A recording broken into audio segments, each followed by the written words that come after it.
momentous opening words of the Great Charter for World Peace. We need a great reset. See that?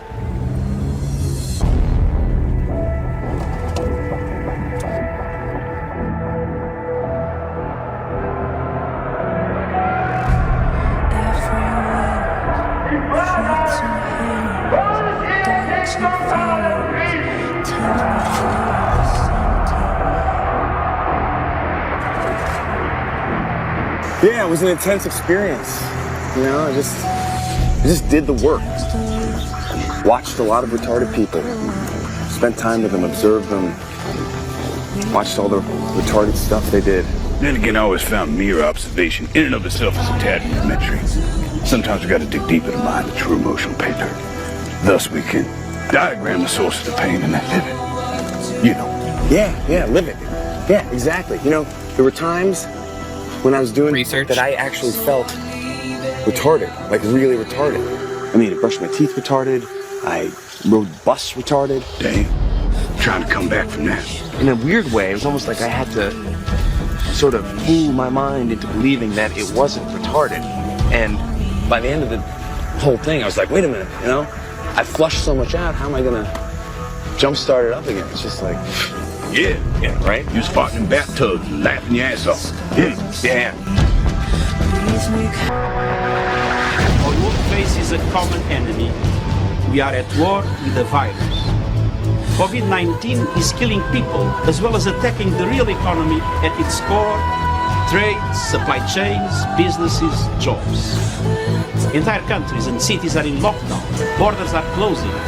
Companies are struggling to stay in business, and families are simply struggling to stay afloat. But in managing this crisis, we also have a unique opportunity.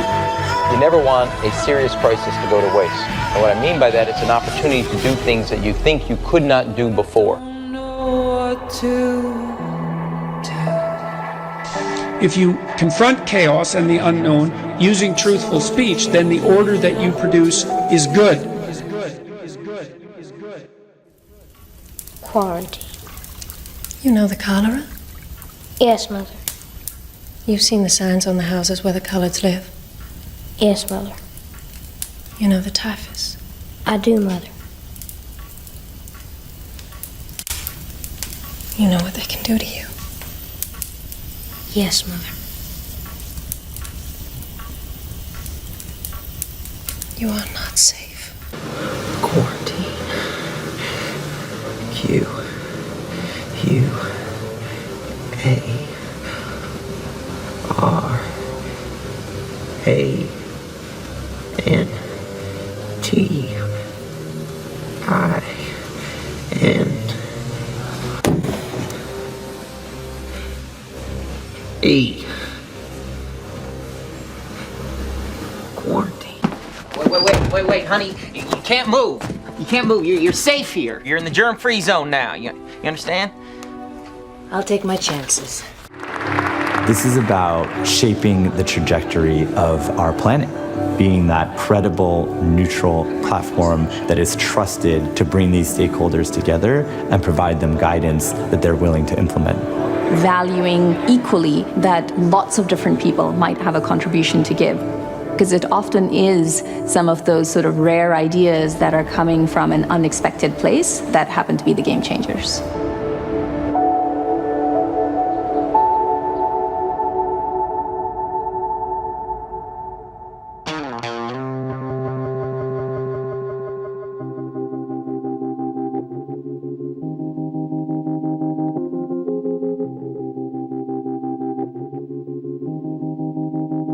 This reset is so important. Yeah, I mean, look, I've said it, and we were just saying off camera how I was like, I'm not going to get into the race debate anymore, and they just suck me right back. I can't help it. I mean, I try my best to be neutral. I try my best to speak to everyone. Hey, Black Lives, see, listen to that. Shut up, white devil, sit down. They are contaminated. They are programmed to think and react to certain stimuli in a certain pattern.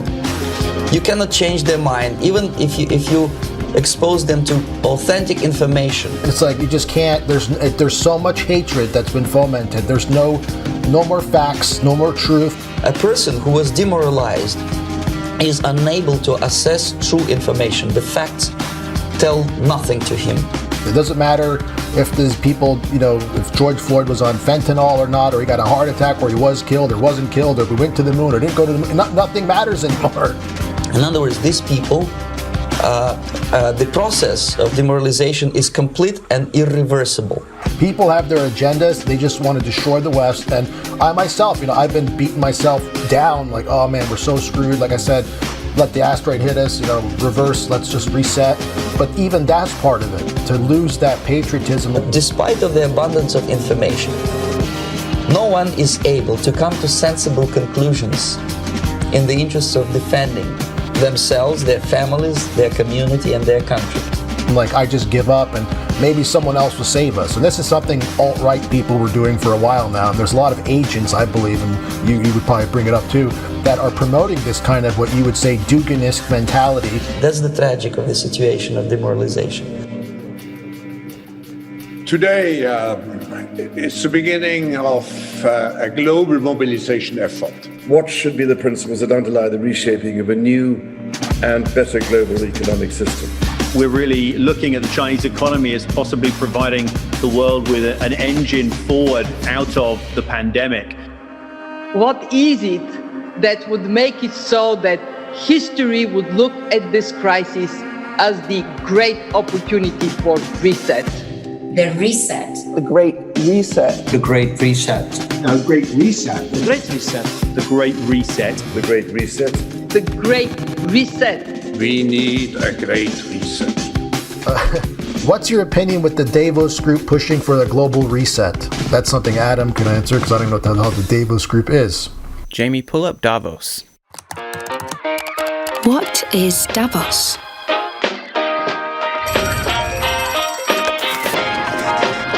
Oh, so Davos is just male, stale, and pale, right? Not so much, actually. Now, I'm not going to blame anyone for thinking of this when you think of Davos. Because, hey, for a while the forum was dominated by older white men. But these manels, they're a thing of the past. By comparison, the number of women at the annual meeting surpasses global averages. And pale? Well, not so much these days. You see, Davos started as a European management conference, and now it looks to every corner of the globe, welcoming perspectives from, well, every corner of the globe. So when you drop by the channel this time, you're not going to see a lineup of old white men, but you might see something a bit more like this, as this year's forum is set to be the most representative yet. Okay, cool, but Davos is some sort of secret underground cult, right? Davos is not some secret underground cult. Next. Nice. It's one of the big roundtables international groups, but International Reset, I haven't heard them pushing that. I mean, why wouldn't they? I don't know what they are, but I'm sure anything. Are they talking about like trying to reopen the world economy or something? I don't know. That's what the reset is. It's not like they're going to lose. Hearing. It's not like they're losing anything. Yeah, it's the middle class that's been obliterated, losing their jobs. These big companies like Amazon, all these guys are profiting still. So it's not like they need a reset, But I don't know what the Davos group. I'm ignorant to most politics, guys. I kind of just do the big picture stuff. And boy, do I have a big one for you, bud. To create momentum for the great reset, we need to capture the imagination and will of humanity.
Hello from the World Economic Forum in Geneva. My name is Adrian Monk, and I'll be moderating today's session.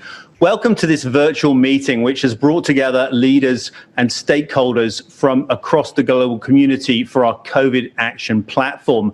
Today, this meeting serves as a launchpad for the next chapter, the Great Reset.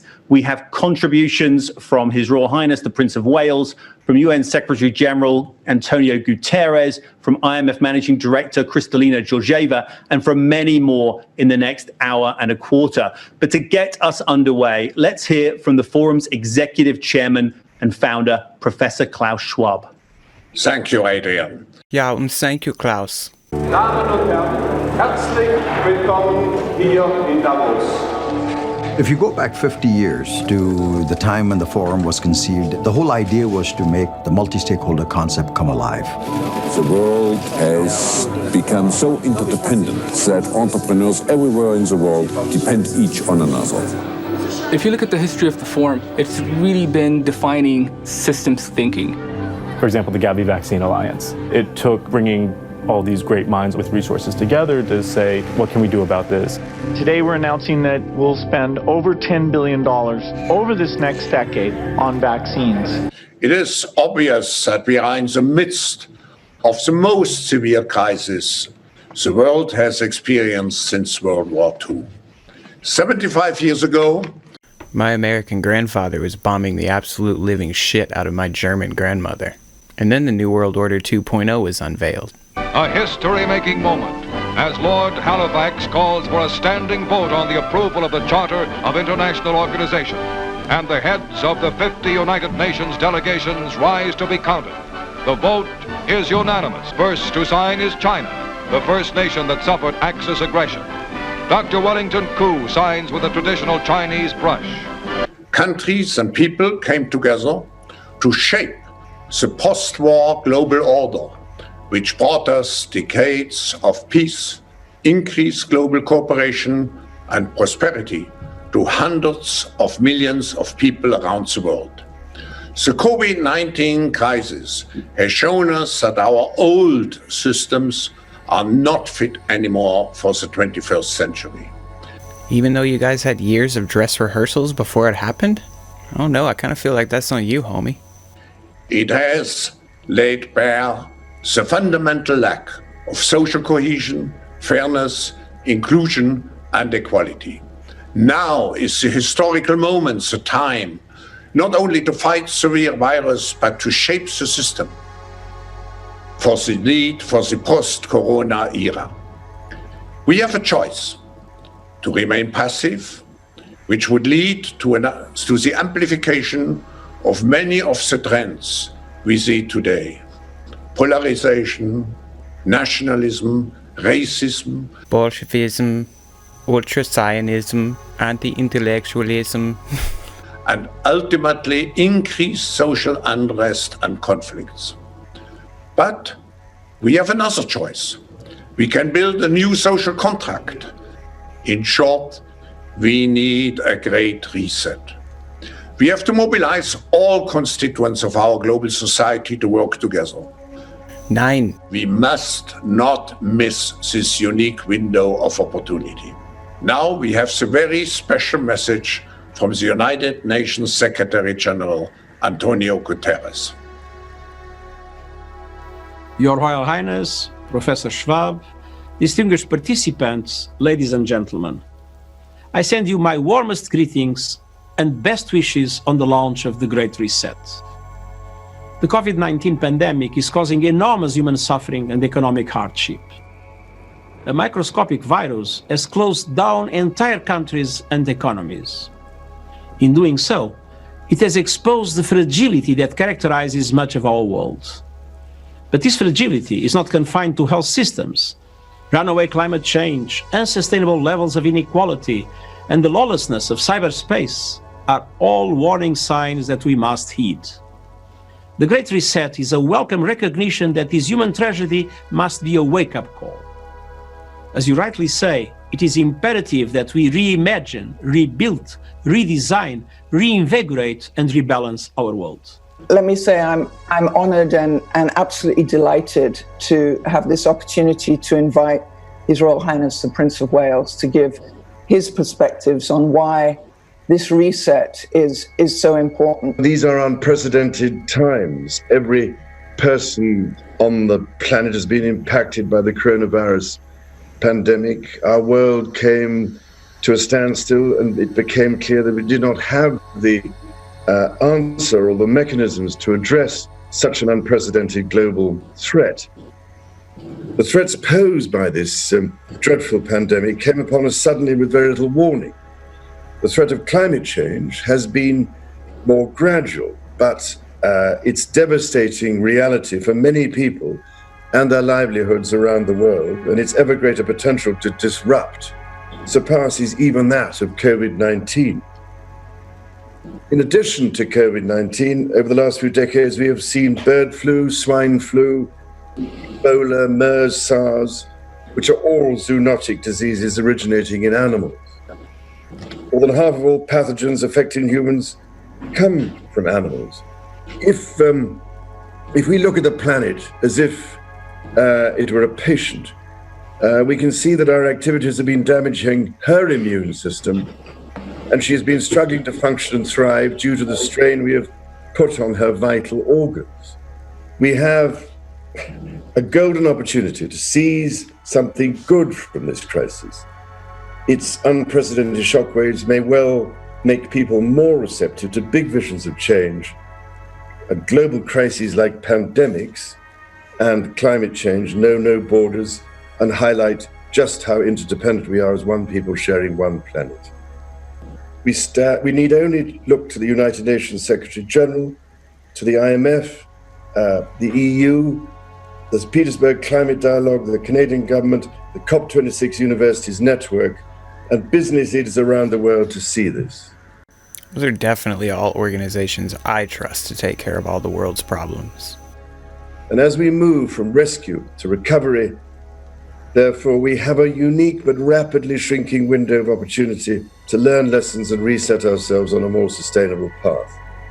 It is an opportunity we have never had before and may never have again. So we must use all the levers we have at our disposal, knowing that each and every one of us has a vital role to play.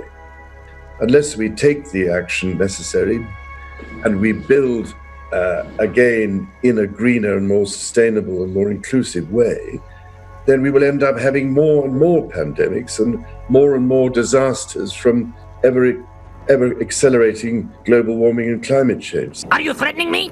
Let me turn now to Kristalina Georgieva, Managing Director of the IMF. We already project that there will be more debt, more deficit, more unemployment, and there is a very high risk of more inequality and more poverty unless we act.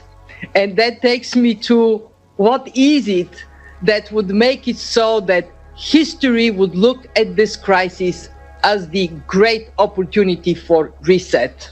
We know the digital economy is the big winner of this crisis.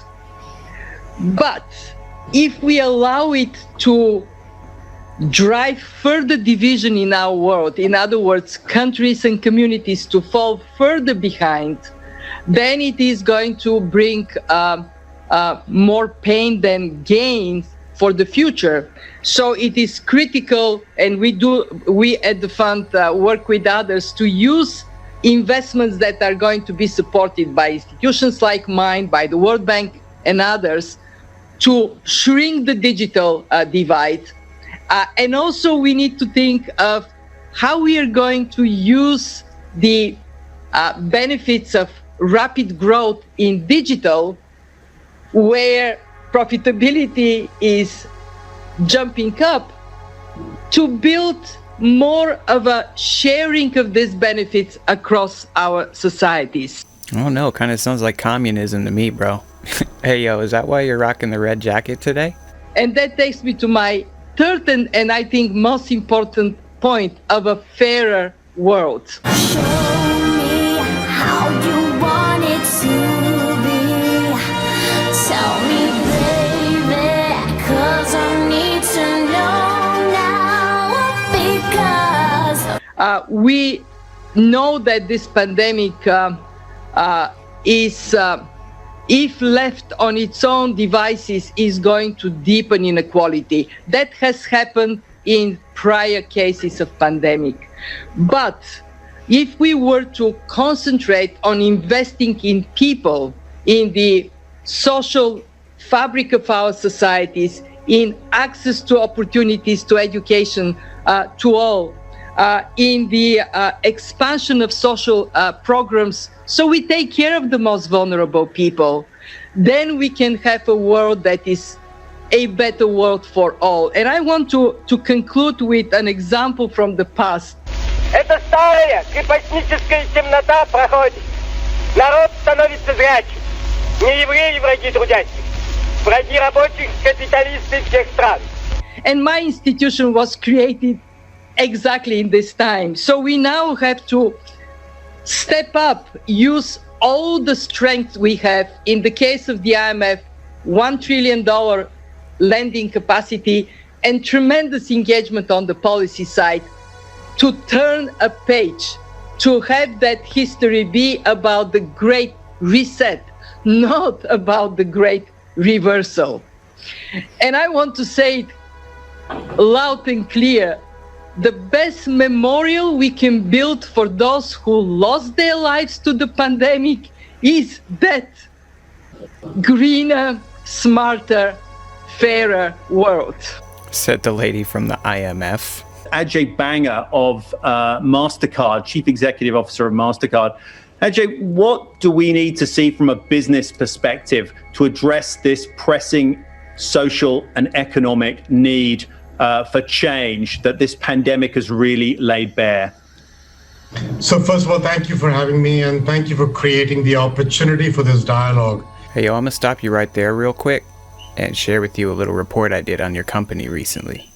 While doing a bit of research on one of Ed's many intriguing job descriptions in his intelligence career, senior advisor to the CIA, I stumbled across this interesting little lady.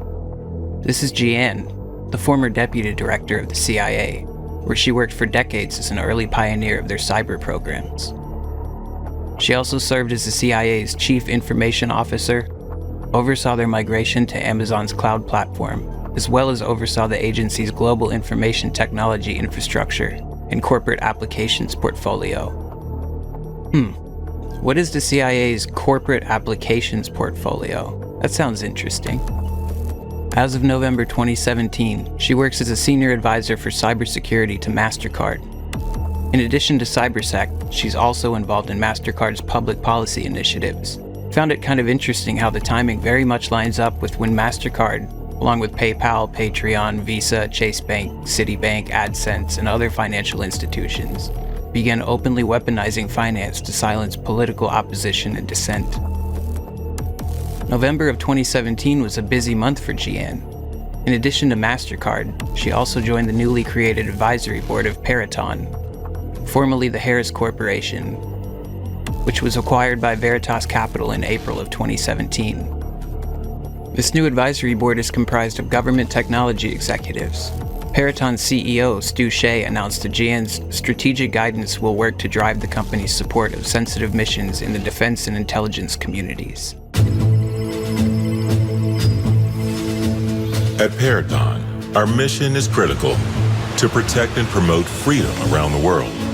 Our customers require skilled teams working side by side across a broad national security focus.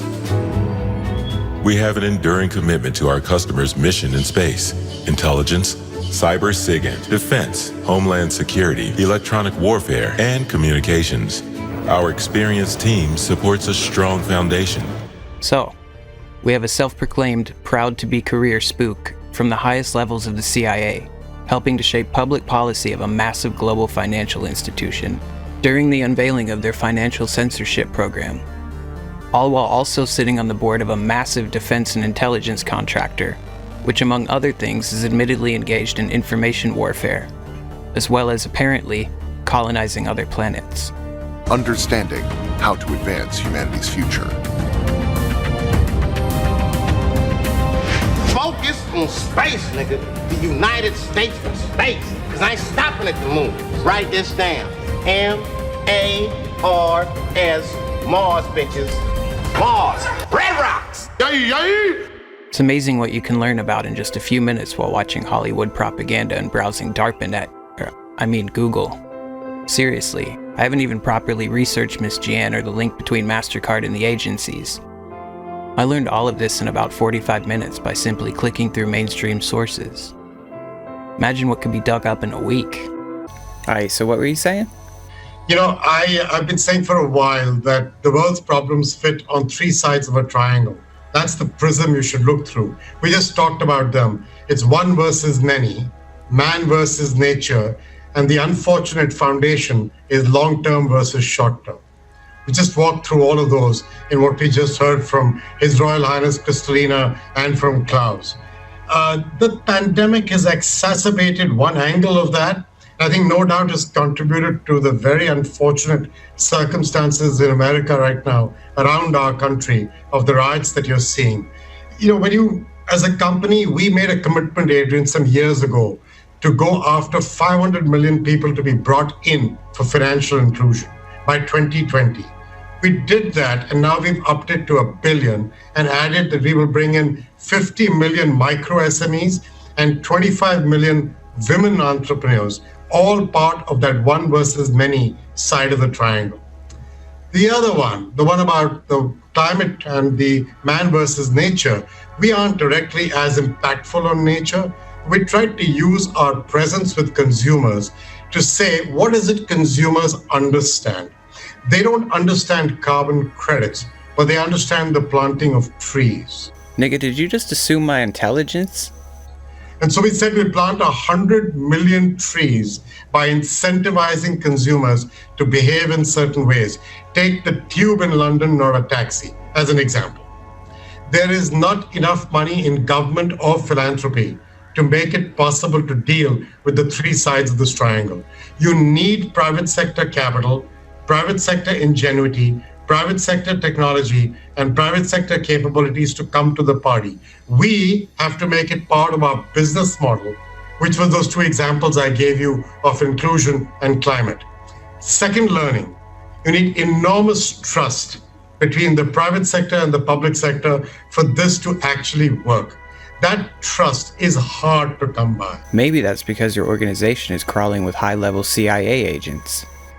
What I have seen during the course of the pandemic is some light at the end of the tunnel on the trust. The private sector and governments are working, and the NGO sector are working really well together. Whether it's the therapeutic accelerator we launched with Gates and the Wellcome Trust. You sure people trust Gates, bro? Seems like every time he posts on social media, he gets BTFO'd. Or the work I see on SMEs around the world, or benefit distribution and the use of data and analytics for purposes of directing activity. Kind of like when Cambridge Analytica found out what everyone wanted to hear and then had them direct Trump into the White House. It's not trust. That's called psychological operations. But hey, potato, right, buddy? I think this issue of bringing the private sector to the party and bringing it in a way that the trust between the private and the public sector come together, those are imperatives for us if we're going to make real progress on moving the needle and seizing the opportunity that we just heard about. And we're talking here also in the Great Reset about the need for a new social contract. I thought Klaus introduced the need for a new social contract because this will build trust very eloquently. Am I the only one hella creeped out by these guys sitting around scheming on how to win our trust? Trust really gives us our credibility. It's really the essential piece to ensuring that we can continue to do the work that we do. We need to sustain people's trust. You need enormous trust between the private sector and the public sector for this to actually work. And I thank Kristalina for the greener, smarter, fairer world because it fits right into this frame. This frame?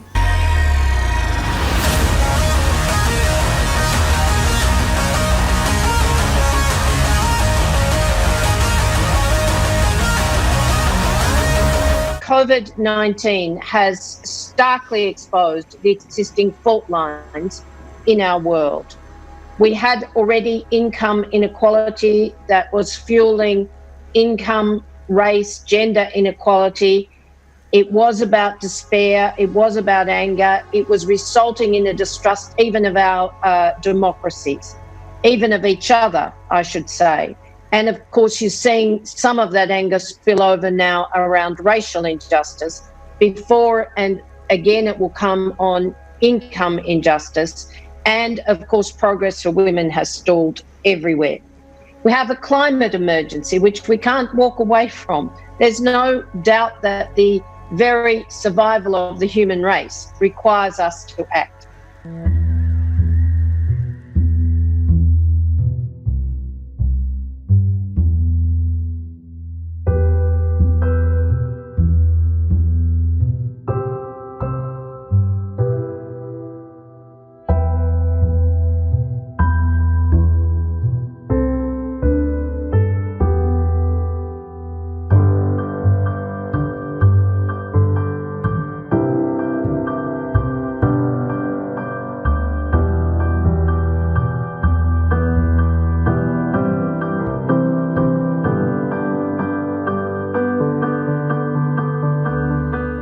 I wanted to act as if you would in a crisis.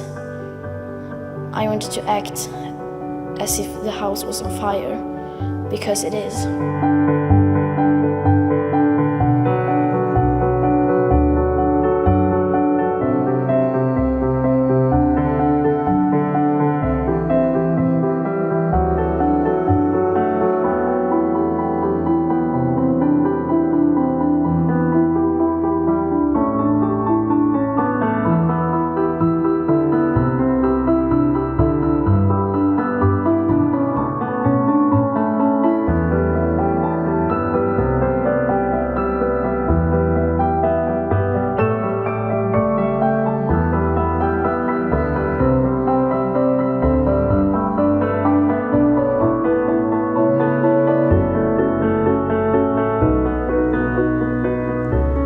We need income protection. We need minimum living wages and incomes finally settled, with indeed the business community accepting that social dialogue and collective bargaining help us share our wealth on top of that.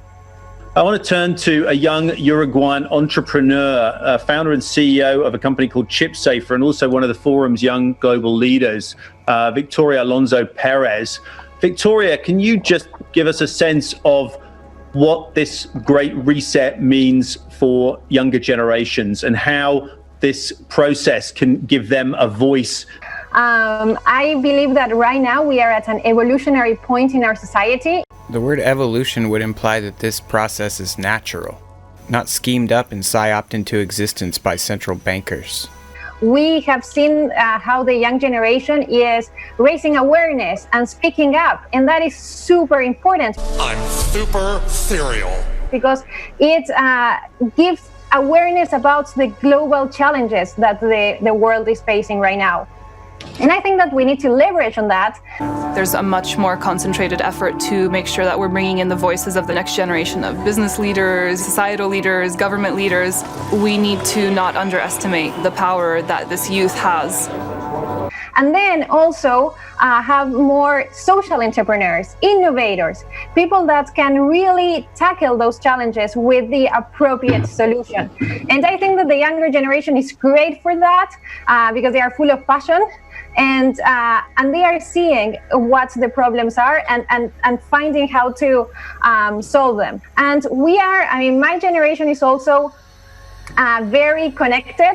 We grew up with internet, so we are in a much connected world. We can collaborate, as we are seeing right now in the during these times, how open collaboration is super important, and create processes or technologies from the fourth industrial revolution that can really help us make better choices. I think that we need to demand from the companies, we need to demand from the governments, but we also need to create change. We not only have to demand change, but also create change. And for that, technology is extremely important to actually also help us in how to come up with the best solutions for a problem. And I think that, of course, there will be a transition period in which we have to start making better decisions and change the way that we think. But I think, as we're seeing with my generation, the next generations are going to be more aware and taking more of the right choices. Because thanks to AI and censorship, the right choices will be the only ones up for consideration. Pretty easy to change how we think when that's the case. I want to turn to our next section of conversation to pick up on another of the key points behind this great reset, which is the transition to a sustainable economy. And we're going to be joined for this by Ma Yun, who's chair of China's Green Finance Committee and a member of the Monetary Policy Committee of the People's Bank of China. And also to Bernard Looney, who's the chief executive officer of BP. How does a company like yours play a part in making that transition work? On February the 12th of this year, BP set out an ambition to become a net zero company by 2050 or sooner. And not just that, but actually to help the world get there. But I think a better way to explain it might be some refinery workers that I was speaking to in the United States just a few weeks ago. And they thanked me for the commitment to the energy transition. And I asked them why. And one of them said, given the choice, I choose my grandchildren every time. And that was coming from someone who has worked in hydrocarbons for his career. So that is what this is about. Oh yeah, I'm sure British Petroleum is very interested in sustainability and the health of our planet. That seems legit. There are 3 policy points, Adrian, that we would just quickly touch on. The first is that any recovery stimulus should have green conditions attached to it. Kristalina mentioned this. I agree with her 100%. We're seeing some of that here in Europe, and we absolutely encourage and actually advocate for that. Secondly, energy prices should reflect real costs. His Royal Highness talked about carbon price. Kristalina talked about abolishing subsidies for fossil fuel production. We agree with all of that, and in fact, we advocate strongly for all of that. And then thirdly, supporting decarbonization in emerging economies. We want to make sure that in those countries, people are not forced to choose between a clean energy and supporting jobs, as Sharon pointed out, supporting jobs and livelihoods. They shouldn't have to make that choice. And Building Back Better ought to be about closing the gaps that exist in inequality and social injustice rather than widening them. So, just in closing, Adrian, I would say we need our imagination here. It's taking absolutely every ounce of imagination that I have to believe that you're not completely full of shit. Because you might, by now, be thinking that surely all is well down on the Gulf Coast of Louisiana. That 5 years after the BP oil spill, the worst spill of its kind in history, that places like this might, by now, be back to normal. The new normal. New normal. There will be a new normal. A new normal. New normal. A new normal. The new normal. A new normal. This is the new normal. This is our new normal. Our new normal. A new normal. Our new normal. New normal. The new normal. Our new normal. We will transition into the new normal. And this new normal is just the normal of future generations. But, say those here in Grand Isle, Louisiana, think again. And some claim those tar balls, the gooey, sticky, oily tar balls that still wash up on the beach, are the least of it. If this thing would have been a mistake, I could live with that. But this wasn't a mistake. It was just pure greed. Bernard mentioned the choices that we're facing as we look at this great reset. And I think probably no country embodies those choices as well as China, where we're really looking at the Chinese economy as possibly providing the world with an engine forward out of the pandemic. Now I know what you're thinking. What the fuck is this guy smoking, and where can I buy some? But if you understand the Belt and Road Initiative and the China-Israel-Russia alliance, everything he's saying actually makes perfect sense. Israel has been stealing Western technology and selling it to Russia and China for decades. If anyone is new to this issue, there is ample evidence in my documentary, Putin, Bibi, and the Bolsheviks. Russia and China want a desirable world order where most countries rely on them instead of the US. It's in their best interest to pursue that goal. Problem here is that Israel is helping them accomplish that goal while simultaneously claiming to be America's greatest ally. While the US and China are enemies, Israel is forging closer ties with China, and Bibi has even stated that Israel and China are a match made in heaven. Yet he lashes out at Obama for making a deal with Iran. This is unbelievable hypocrisy. He wants the US to remain loyal to Israel, meanwhile Israel is not loyal to the US at all. Here's an article from the Jerusalem Post titled, Israel and the Unexpected New World Order. Quote, geographically, Israel is just off-center. Why then is it treated with such respect by the likes of Russia and China? The answer to that is the Belt and Road Initiative, which will take an estimated $7.5 trillion to develop. This project consists of high-speed railways and ports connecting China to at least 75 other countries. This new Silk Road would enable China to overtake the US as the leading economic power. Again, China needs Israel to secure those trade routes, and in return, Israel could gain a degree of wealth not seen since the days of King Solomon. But also looking at how it uses the technologies of the fourth industrial revolution and the new greener technologies to help power that transition. Very pleased to have Ma-Yun on the line with us. And can I just turn to you in your capacity as chair of China's Green Finance Committee and also in your role as an NPC member at the PBOC, just to get your perspective on how China will manage that transition and what we can expect. I don't know about y'all, but I'm pretty hyped to see how the People's Bank of China is going to help the whole world go green. One strong message that's emerging from these discussions is that the recovery has to be greener than any of the previous recoveries. And in order to do that, we need to ensure that the stimulus package, including fiscal and monetary, are much greener than they were before. The size of the stimulus package, including fiscal and monetary, are very, very big. In US, in some of the European countries, amounts to 10 to 20% of GDP. In China, the fiscal stimulus measured by broadly defined fiscal deficit is about 8% of GDP. Guys, I absolutely refuse to make an Americans are 12% bigger than the Chinese joke here. That would just be completely immature and childish. So we cannot waste this opportunity to ensure that the very precious money that's raised from the next generation is spent on green and low carbon. And the other reason is that for many of these projects, especially infrastructure projects, that the government will invest in. Oh, like the Belt and Road Initiative? Let's check that out right quick. The creation of the Silk Road during China's Han Dynasty from 206 BCE to 220 CE had a tremendous impact on international trade and communication between Eastern and Western countries. During this golden age, various merchandise, including silk, spices, jewelry, and perfumes, was exchanged on the Silk Road.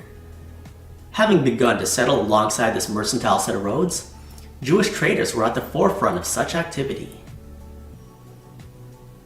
Now let's fast forward to today. Israel is often mistakenly believed to be located in the Middle East. In fact, it is situated geographically in the Asian continent, precisely in Western Asia on the southeastern shore of the Mediterranean Sea. A core part of Asia with a strategic location, it has long enjoyed a preferential relationship with Asian countries. China's One Belt, One Road strategy, announced by Chinese President Xi Jinping at the end of 2013, aims to create infrastructure links and commercial routes between China and the Middle East, Europe, and Africa via an overland belt and a maritime road. Within this framework, China perceives Israel as an excellent trade hub. The future Eilat railway line will serve as a land bridge, linking the Red Sea from the port of Eilat to the Mediterranean Sea from the port of Ashdod, bypassing the Suez Canal. This new infrastructure will enable Israel to provide China with direct access to European, African, and Middle Eastern markets. We expect Israel's and China's partnership in all areas of infrastructure, ports, roads, cargo, railways, to continue to advance over the next 50 years. This partnership will play a vital role in improving Israel's geopolitical stability and securing China's commercial trade routes between the Far East, Europe, and Africa.